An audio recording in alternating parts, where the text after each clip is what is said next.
My name is Randy Pitchford, and I'm the president of Gearbox Software. And I'm Colonel John Antel, United States Army retired, the historical director for Gearbox Software, and we're here today to show you our new game, Brothers in Arms, Earned in Blood. And we think you're really going to like it. I'm really excited about this game and the Brothers in Arms series. When Brian Martell and I, he's the director of Earned in Blood, when we first started talking about making a game about a squad of soldiers, we remember back to our childhood when we had the little plastic paratroopers and their plastic parachutes. And I'm sure everybody's had this as a kid where we throw those paratroopers off of our balconies. And when Randy and Brian were throwing toy paratroopers off their balconies, I was actually jumping out of an aircraft as a real paratrooper in the American Army. Well, we love the fantasy, and we're really proud of the time we spent with Colonel Antal and how much he's taught us about what these men did, and using this medium we have, this interactive entertainment medium, to recreate their stories and to tell their true stories and basically build a time machine so we can go back to 1944 and experience what these men did. Let's go ahead and show them the game. Okay, I'm going to go ahead and play a section of Earned in Blood. This takes place right after the end of Road to Hill 30 when Hartsock is promoted to squad leader, and we take on the role of Hartsock. When were you promoted?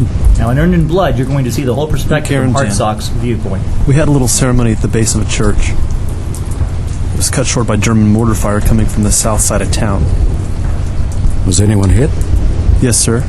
Sergeant Matt Cassie, sir. Who was in charge then? Well, I'd just been promoted, but it still felt like I was following Baker around.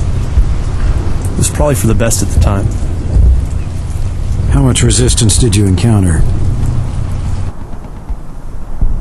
It went in and out, I think. Crowds weren't supposed to shoot at me, little bastards. Help me get him up, a bitch. That's Sergeant Matt Cassie, and over here to your left, you see Baker. That's and Baker. Randy, of course, is driving all this. He's looking around from his viewpoint as Corporal Red Hartsock. So now I'm Hartsock. Actually, I've just been promoted to sergeant. That's right. So now I'm in command of second squad. That's Baker, who we played in the first game. Two separate routes and meet back at the plaza. No point in wasting a bunch of words. Let's just get this done. I'm in control, of course. You know, a lot of the story just takes place around us. In fact, there's the Cathedral of Carentan, where next to that cathedral is where Hartsock was given his promotion. That cathedral really exists. I've been up in that tower there. These men are all part of second squad, and Hartsock's their new leader. Hartsock has to earn the respect of these men. He has to earn the credibility, and that's why we called the game Earned in Blood. Looks like we get to play Exterminator.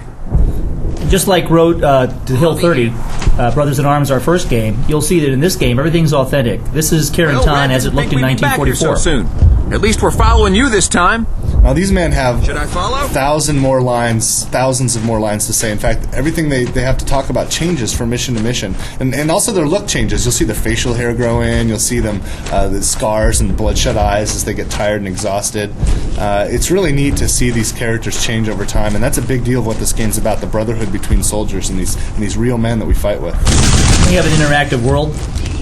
Nothing like going bird hunting right before combat.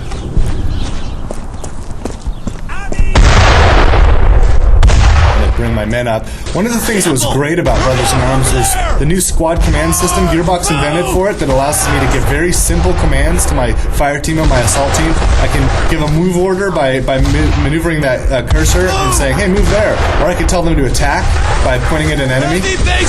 Those icons you see, as you know, if you've played Brothers in Arms Road to Hill 30, are the suppression icons. When they're red, that means it's dangerous, and the enemy is shooting at you. When they're white, that means the enemy is suppressed, and you can now move. Suppression is an important part of tactics, and it's a vital part of Brothers in Arms. You can turn the suppression icons off if you don't like them in the options menu, but I like to play them on because I'm